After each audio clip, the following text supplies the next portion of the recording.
na hindi pa nila maramdaman. Palagay ko ang nangyari dyan, dahil nung bago akong upo, sabi ko ayokong mangyari na business as usual. Opo. Dahil walang mangyayari sa Pilipinas. Hanggang doon na lang tayo. Hindi tayo aalsa. Puso ninyo, gusto niyo bang makipagkasundo pa sa mga Duterte? Oo. Ayoko ng gulo. Gusto kong makasundo sa lahat. Marami ng numero ho ang Duterte Block para sa impeachment ni Inday Sara Duterte. Ngayon maghuhugas kamay ho kayo dahil alam nyo na hindi may impeach talaga si Inday Sara. Dadagan ang Balita News Update. At sa amin, nakapag-harvest na kami. Kakatanim lang. So, hindi, buti na lang yung timing. Hindi yung bago aanin. Nakapag-anin na tayo.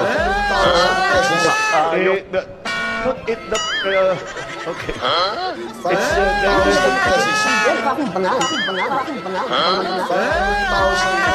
They say milyonaryo, sama-sama tayo, babago muli. Para maging milyonaryo.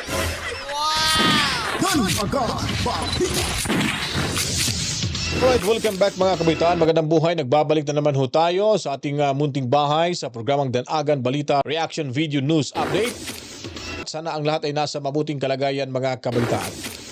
So ngayon po may pag-uusapan ho tayo patungkol ho ditong mga kumakalat na ngayon sa social media na nakapanayam ni Katunying itong si Bongit Exclusivo.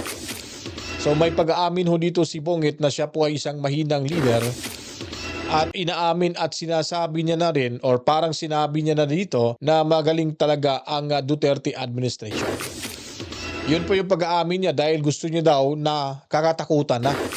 Kasi nga, tinanong siya dito ni Katunying, ano bang gusto mo? Re-respetuhin ba or kakatakutan? Sabi niya, okay lang naman yung respetuhin pero mas maganda na rin yung kinakatakutan. So yun po ang kanyang nasabi. Ibig sabihin nun, tama pala yung ginawa ni Tatay Digong Duterte. Ngayon napansin ko na pati nga sa mga cabinet member ko ay wala nga nakikinig sa akin. Inawin niya rin dito mga kabitan na wala daw nakikinig sa kanya. At ang masaklap pa ho doon ay talagang open daw siya na makipagbatiho ni Tatay Digong at ni VP Sara Duterte. Matapos na ang lahat na kanyang ginawang pagtraidor, napaka-easy. Napaka-easy niya lang sabihin na makipagbati na. Ano bang purpose na makipagbati? Dahil ba nabasa niya na malapit na ho siya diyang masibak? Malapit na ho siya diyang masipa? Malapit na ho siyang mawala dyan sa Malacanang? Dahil gusto niya nang makipagbati ho sa mga Duterte at mga kaaway nito. Kung tama po itong si Bongit mga kabitaan, nung una pa lang na may problema ho ang kamera at itong ating pangalawang Pangulo, dapat siya mismo ay pumangitna na. Ba't hinayaan niya pong magkakagulo-gulo na? Ngayon dahil ramdam na nila ang resulta ho ng halalan na hindi ho sila talaga nagustuhan ng taong bayan. At siguro dahil pansin niya na may chance ang ma-impeach ito ay biglang nag-low blood ito mga kabalitaan. At gusto niya na ipagpapatuloy na daw yung kanyang trabaho, sana magkakaisa na. Inamin niya ho dito na mahina ho talaga yung administrasyon niya. Dahil hindi daw sila makausad sa kanilang mga ginagawang proyekto. Hindi ba natin may papakita buo ang mga napag-uusapan ho dito? Itong mga mahalagang impormasyon ang atin lamang po ipapakita ho sa inyo dito mga kabitaan. Itong kanyang pag-amin na gusto niya na makipagbatiho kay Inday Sara at kay Tatay Digong Duterte at sa lahat ng kaalyado ng PDP lamang. Pero bago pa ho tayo magsisimula mga kabitaan, huwag niyo pong kalimutan sa sinasabi ko po at pakiusap sa inyo para ho malabanan natin ang taga-gurgur ho ng DDS vloggers ng kanilang mga channel. Isa na ho tayo dito. Kailangan po turn on niyo po yung notification bell, pindutin niyo po yan para pag meron na tayong ina-upload na mga bagong video, well, agad-agad niyo pong mapapanood dahil papasok ko yan sa inyong bahay. At kung nandyan na ho yan, napanood nyo na, huwag nyo lang din kalimutan na damihan yung komento, reaksyon, suggestion at sabay-sabay ho tayong manunood at sabay pindot ho sa likes mga kabalitaan. And then i-share nyo na din po at huwag i-skip yung ads dahil yan po ay malaking bagay na ho sa inyong likod. Masaya na ho tayo dyan mga kabalitaan. Ang importante po ay mahalaga. Parang si Bongit lang ano. Anyways, babatiin muna natin yung ating mga nasa bahay ho natin na nakatambay lagi. Yung kung gusto niyo po mag-join sa ating bahay natin, pindutin niyo po yung join button. Fights na ho tayo dyan. At of course, meron na ho tayo si Romeo de los Reyes, Rosana Concepcion, Elijah TV, mga kabaitan. At Bustobe, and of course, si Mami Rose, magpakagaling ho kayo dyan sa Lapu-Lapu City sa Cebu. So, saan man lupalop ng ating mundo, basta may mga Pilipino ho, Kabisayan ug Mindanao, pati na rin sa Luzon, ang programang ito ay para ho sa inyo. Hindi na ho tayo magtatagal mga kabaitaan, pakinggan muna natin yung itong bahaging ito at magbibigay ho tayo ng komento kung ano po yung pwede nating masabi or sabihin. At kayo pong nanonood ngayon, kung mapapakinggan nyo po ito, ibaba nyo po, ilagay nyo po, ilapag nyo po ang inyong komento kung ano po yung masasabi nyo dito. Election. Don't explain it to us anymore, just do it. Nagsawa na ang Pilipino sa politika. Nararamdaman ko po sa inyo yung frustration nyo, no? Na may gusto kayong gawin pero hindi nyo magawa. Masyado raw kasi kayong mabait. Anong gagawin ko? Maging masamang tao. Siguro, dapat nga talaga maging mas mabagsik talaga. Ngayon po, dapat mas maging mabagsik. O, ibig niya pong sabihin na kakatakutan ho ng sino man sa kanya dyan sa Malacanang o di kaya sa mayabang kapulungan. Siguro napagtanto nandito ni Bongit mga kabaitan na pati yung pinsan niya hindi na nga siya nirespeto. At ito'y lumabas ho sa bibig mismo sa pinsan ni Claire Castro na si Franz Castro mga kabalitan na hindi daw magpapadikta si Tamba Lalay kay Bongit at hindi daw mautos-utusan ni Bongit itong si Lalay Tamba.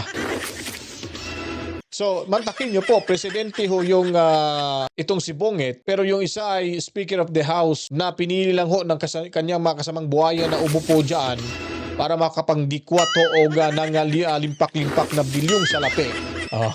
Limpak-limpak na bilyon pa mga kabalitaan. So, sobrang yaman mga kabalitaan.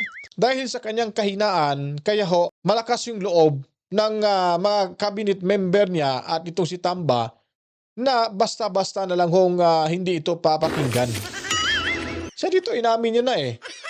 So hindi ho ganitong klaseng leader ang ating hinahanap ng bansa. Yung leader na kagaya ho ni Tatay Digong Duterte na may isang salita at hindi natatakot at may isang pag sinabi niya ho dito na ikaw ay alis ka na, alis ka na.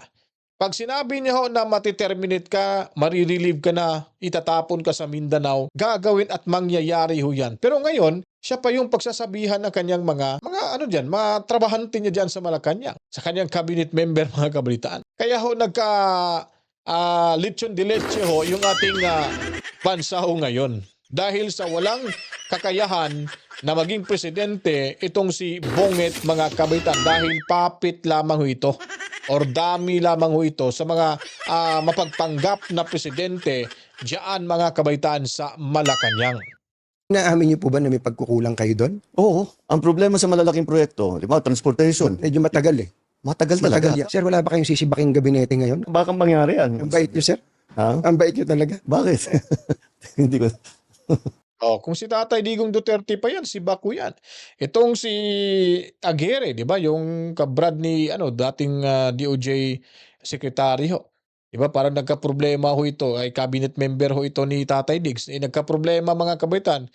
At pinakiusapan ho ni Tatay Digong na mag-resign ka na lang kisa ikaw yung tatanggalin ko. Yun, nag-resign yun si Attorney Aguirre, Aguirre rather. Yung dating Chief Justice ho natin mga kabidaan, kabrad pa yun sa paternity. At madami hong na mga cabinet member ang pinagsisipan ni Tatay Digong at pinalitan ng mga bago. Ito, ayon pa kay Tonyeng, wala pala ni isang cabinet member na mga pasaway, corrupt, at hindi natatakot sa kanya na nandyan pa rin ho, hindi niya napasibak mga kabalitaan. So mahina ho talaga itong si Bongit. Inamin niya na ho dito talaga. Ang rason lang nila dahil mabait. Hindi naman siguro rason yung mabait ang tao, hindi wala ka ng kakayahang magpatanggal or pa-resign ng kasamahan mo dyan na kung nakikita nyo ay very abusive na sa authority nila mga kabalitaan. Isa talagang sadyang hindi mo lang talaga pinapansin dahil wala kang pakialam. Kung may pakialam ka pa, mismo yung sarili mo, proprotectionan mo sa mga taong Walang kakwenta-kwenta na cabinet member mga kabalitaan. Eh kung sa sarili ko nga kung may kasamahan o ako, pag nakakita ko na alanganin ako sa kanila, parang ako yung mapapaya, ay hindi ko na isasama yung taong yun kung may lakad ako. Ganon po yun mga kabalitaan. Ito iba si Bongit Patawa-tawa lang. Wala namang dapat pagtatawanan mga kabalitaan. Parang nakuha niya na yung estilo ni vlogger Claire Castro mga kabalitaan. So wala ho itong patutunguhan pag ganito magsalita yung ating presidente. Kung matatandaan niyo po, si Tatay Digong Duterte mga kabalitaan, seryoso ang nagsasalita ho yan, pero siya yung nagjo-joke.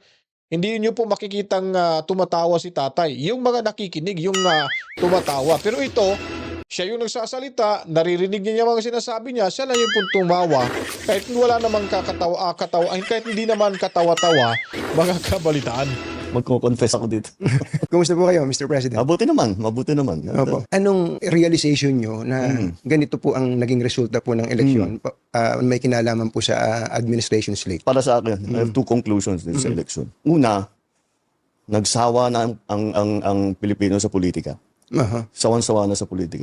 Hindi sawa-sawa sa politika. Mali ka doon, Bongit. Ano ka ba naman? Hindi ho nagsawa sa politika. Nagsawa ang taong bayan sa pamamahala mo. Hindi ako nagsawa sa politika kasi karapatan ho nating bumoto. Every 3 years may karapatan tayong bumoto. Sa administrasyon lang ito ay nawawalan na talaga ng gana ang taong bayan dahil nga sa mga pinanggagawa ho nila. Hindi na ho natin kailangan isa-isahin pa ito mga kabaitan kasi mas lalo mapapaya yung administrasyon na ito. At itong sagot ni Bongit, sablay ho sa tanong or sagot sa tanong nitong si Ka Tunying. Ang mensahe sa amin lahat, hindi lamang sa akin, kundi sa aming lahat, tama na yung pamumulitika ninyo.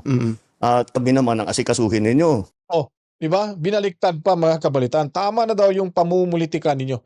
Sino po ba yung namumulitika? Sino po ba? At saan nanggaling yung sinasabing pamumulitika? Di ba nagsimula ho yan kay Tamba? Tapos nung nalaman ni Sara Duterte, medyo nagkaroon na ho sila ng hidwaan. At alam mo naman ho, na itong si Tamba ay napaka-ilusyonado, ambisyoso na buhaya. Kung kayo po talaga ay may isang salita at may paninindigan at nagbibigay halaga ho sa team unity na iyan, ay hindi nyo po hayaan na magkakaproblema yung dalawa. Simula pa lang, sana pumagitna ka na at pinag-uusapan ang ganitong mga klaseng bagay, at saan ito nagsimula, ba't nagkakaganit na punta na ho tayo sa ganitong bagay. Hindi ho ang mga Duterte ang namumulitika sa inyo. Kayo mismo ang namumulitika. Kasi gamitan ho kayo diyan Ginagamit mo si Tamba at ginagamit ka ni Tamba. Akala mo siguro si Sara pag pinagtutulungan nyo dyan ay aatras, mas lalong magiging matapang ang bawaing agila mga kabalitaan. Kaya hindi nyo kaya si Sara Duterte na sindak-sindakin. Kasi kung karanasan yung pag-uusapan, talino yung pag-uusapan, prinsipyo yung pag-uusapan, wala ho kayo sa kumingkingan ni VP Sara Duterte. Kasi nasa kanila na ho ang karakteristik, ang personalidad, ang katangian na hinahanap po ng taong bayan. Hindi na ho yan makikita sa ibang politiko.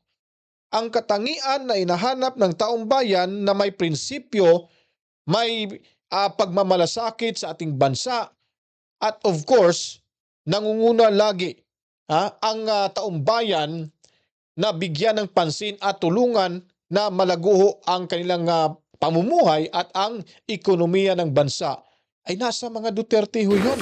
Kitang-kita na ho natin yan. Kahit hindi pa naging presidente si Tatay Digong, yung kanilang lugar, balwarte nila sa Davao City ay napakaganda ho sa buong Pilipinas.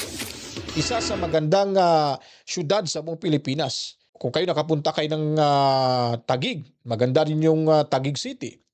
Yung Makati, maganda rin ho mga kabalita. So, yun pong sinasabi ho natin na hindi ho namumulitika laban sa inyo si Inday Sara at ang mga Duterte, kundi kayo na mismo. Dahil wala ho kayong paninindigan. Wala kayong isang salita. Ang sa inyo lamang ay makabinipisyo kayo na kung anong ginawa ng kasamahan mo sa kamera, given na ho yan sa'yo, ikaw pa nga nag-udyok. Nasundin yung nasimulan nyo sa impeachment ni Sara Duterte sa anak mong si Jake Cyrus, mga kabalitaan. Di ba? Yung anak niyang sino ba yun? Yung Marcos? Nakalimutan ko na yung pangalan ng anak niya eh. Yung congressman, mga kabalitaan. Di ba? Doon ho dyan, maliho kayo sa sagot na yan. Tama rin naman eh. Yeah. Yan naman talaga ang dapat natin ginagawa. Kaya mabuti Yun ang dapat talagang gagawin mo.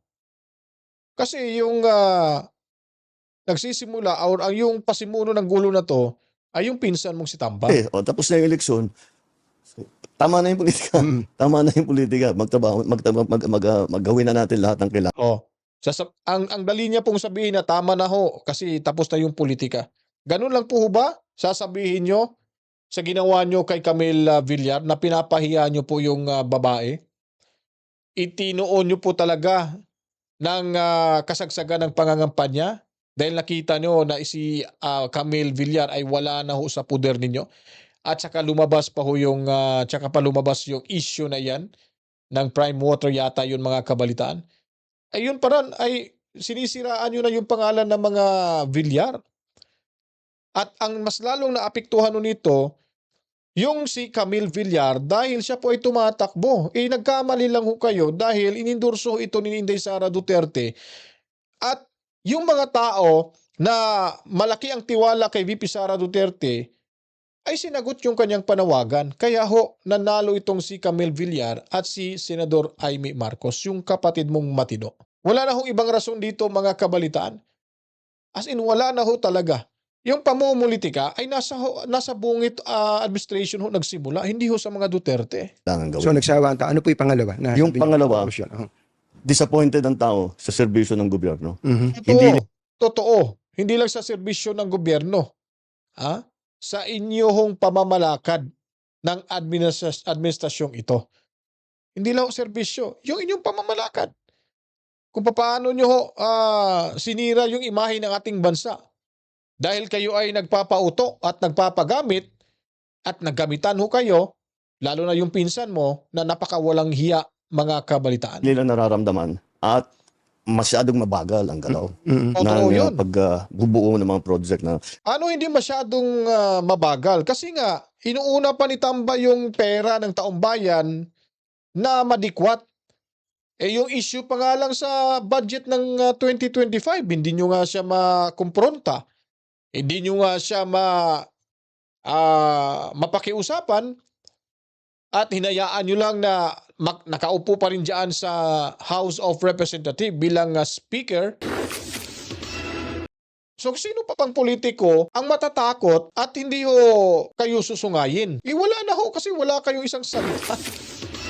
Di po nga, mga kabalitaan. Kung ang ugali ho nito ay gaya ni Tatay Digong Duterte siguro, malamang hindi magkakaganito ho yung bansa ho natin. Dahil siyempre makakaramdam ng takot yung tao dahil ginagawa mo talaga kung anong binibitiw mo sa bibig mo. Si Tatay Digong ganun din. Pag sinabi niyang ganun, mangyayari ho talaga. Yun kasi ang kailangan natin kailangan sa ating bansa eh. Pero ano ginawa niyo kay Tatay Digong Duterte? Pinakidnap niyo. Pinakulong niyo sa dahig. Lumabas yung resulta ng eleksyon, Duterte dyan sa Davao, landslide ho. Ibig sabihin nun, hindi ho laos ang mga Duterte sa Davao, mas lalo ho silang tumitibay dahil sa inyong mga ginagawang kabastusan at katrayduran. na hindi pa nila maramdaman. Palagay ko ang nangyari dyan, dahil nung bago akong upo, sabi ko ayokong mangyari na business as usual. Opo. Dahil walang mangyayari sa Pilipinas.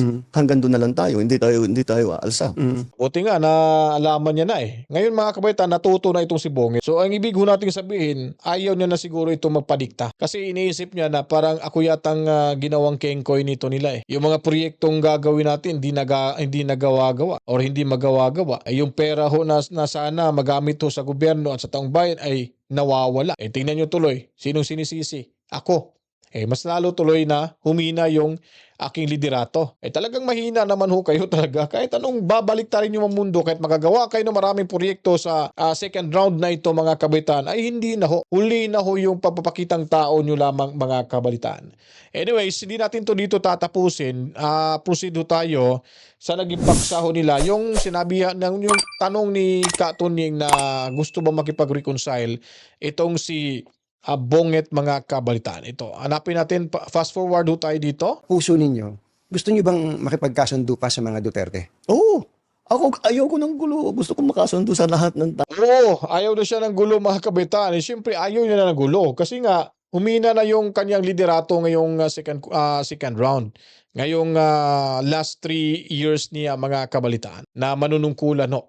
Siyempre, ako naman siguro, kung alam ko tagilid na ako, baka ma-impeach na ako. Kailangan ibalik ko yung tiwala sa mga Duterte para hindi ako mapahiya, para hindi ako ma-impeach mga kabaitaan. Ba't ngayon mo lang sinabi? Di sana yung mga reklamo ni Sara Duterte nung una ay sana binigyan mo ng pansin at nagkaroon ho kayo ng one-on-one na pag-uusap para at least mailatag ni Sara Duterte kung yun ay talagang gusto mo mangyari na hindi magkakagulo at wala kang intensyon na traidorin si Sara.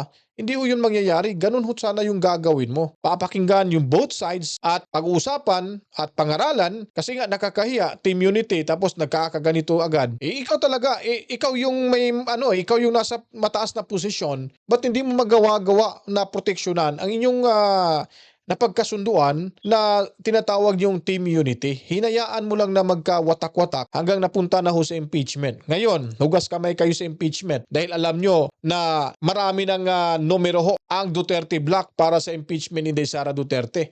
Ngayon, maghuhugas kamay ho kayo dahil alam nyo na hindi ma-impeach talaga si Sara. Isa sa mga dahilan na itong si Congressman Toby Tiangco nagsalita na yung impeachment laban kay Sara Duterte ay hindi ho kagustuhan na naayon sa batas, kundi kagustuhan ho ito personal at political mga kabaitaan sa pamumuno diyan sa mayabang kapulungan na si Lalay Tamba mga kabaitaan at kasama ng kanyang mga nauutong kongresista mga kabaitaan. Mantakin nyo po. Idadaan lang mga kabaitaan sa isang conditional release mga kabaitaan dahil nga natatakot at naiipit yung mga kongresistang wala namang prinsipyo, mga mukhang pera at magnanakaw din mga kabaitaan, dumagdalang para makuha yung pera para sa kanilang proyekto at para may kickbacks mga kabalitaan. So, ano bang masasabi niyo po yan dito mga kabaitaan? Payag ba tayo na itong si Bonget ay makipag-reconcile at payag ba tayo na si Sara ay kakagatin ho itong pag-reconcile niya kay VP Sarang itong si Bonget? Napakahirap po isipin. The damage has been done na mga kabaitaan. Tapos ngayon niya pa sasabihin na anytime handa ho siya, open siya sa kanyang mga bagay. Nagpapakita lamang to ng isang kaduwagan mga kabaitaan at walang paninindigan. Sinimulan yung guluhin yung buhay ng mga Duterte. Paninindigan nyo po yan. Tapusin nyo hanggang dulo kung sinong mananalo sa inyo. Huwag yung magiging basang tuta ka na gusto kang ikaw pa mismong nagsabi na gusto mo makipag-reconcile. Bakit? Para saan po ba yan? Pamblap nyo ba yan na hindi matutuloy yung pagsasampa ng impeachment? At hindi ho kayo hahabulin ni Sara Duterte dahil alam ko at alam niya sa sarili niya na si Inday ay hindi ho talaga mai-impeach dahil ito ay personal at political lamang to ang dahilan kaya ho nagkaka-lechon de leche ang ating bansa. Kung ako si Inday Sara Duterte, sasabihin ko talaga na ituloy nyo yung laban sa akin. Ngayon ka pa magsalita ng ganon na niurakan mo na yung pagkatao ho namin, binastos, pinahiya mo na kami sa mundo. Tapos gusto mo ng reconciliation, para saan? Para hindi ka ma-impeach? Para maproteksyonan mo yung sarili mo at hindi ka mapahiya sa taong bayan? Yun ang masaklap dyan na hindi ho resulta ho ito sa taong hindi maganda at tama ang pag-iisip mga kabalitaan. Dahil parang sinasabi niya na dito na hands up na ho ako na po ang susurrender dahil alam ko po wala na ho talaga akong kakampi ngayon at tagilid na yung sitwasyon ko ngayon sa ating bansa. Kaya isa statement pa lang nito mga kabalitaan, ito ay panibagong pambubudol na naman ho. Sana hindi ho tayo makinig. At kung anong ipinaglalaban ho nila, maganda lamang ho tayo at ating lalabanan mga kabitaan, lalo na sa impeachment ni Sara Duterte, dahil nakikita na ho natin na ang labang ito ay wala ho itong patutunguhan, kundi mapupunta lamang ho ito sa basurahan mga kabalitaan. Kaya kung nagustuhan niyo po ang ating reaction video sa maikling video ito mga kabitaan, huwag kalimutan ho, i-share nyo na, paliguan ng maraming likes, buhusan ng maraming komento, reaction, opinion. At the same time ho, pindutin ang notification bell, mag-subscribe na po sa hindi pa nakapag-subscribe. Huwag lang pong skip yung ads na inyong mapapanood. Ulitin ko po, i-share nyo po ang video ito kung nagugustuhan nyo po. At pasasalamatan ni ho natin yung ating mga nasa bahay ngayon, si Romeo de los Reyes, Rosana Concepcion, Elijah TV, mga kabalitaan. At magkita-kita ho tayo sa darating na mga oras ating pagbabalik sa panibago naman pong mga impormasyon na ilalahad natin para ating malaman ang kaganapan sa ating lipunan, mga kabalitaan. Mami Rose at Tobias, maraming salamat. And then, assalamualaikum sa ating mga kapatid na Muslim. Mas salam ho. At saludo rin ho tayo sa ating mga makabagong bayani ng ating bansa, ang overseas Filipino workers. Saludo sa inyo dyan. And of course, ating mga Pilipino dyan sa The Hague, the Netherlands. Maraming salamat po. Kabisayan o Mindanao. Kasama na ho yung Luzon. Basta may mga Pilipino sa lupalop nating mundo, ang bahay programa na ito ay para sa ating lahat. Ingat-ingat lamang ho at mabuhay. To God be the glory. Mama, chip chip. Peace out.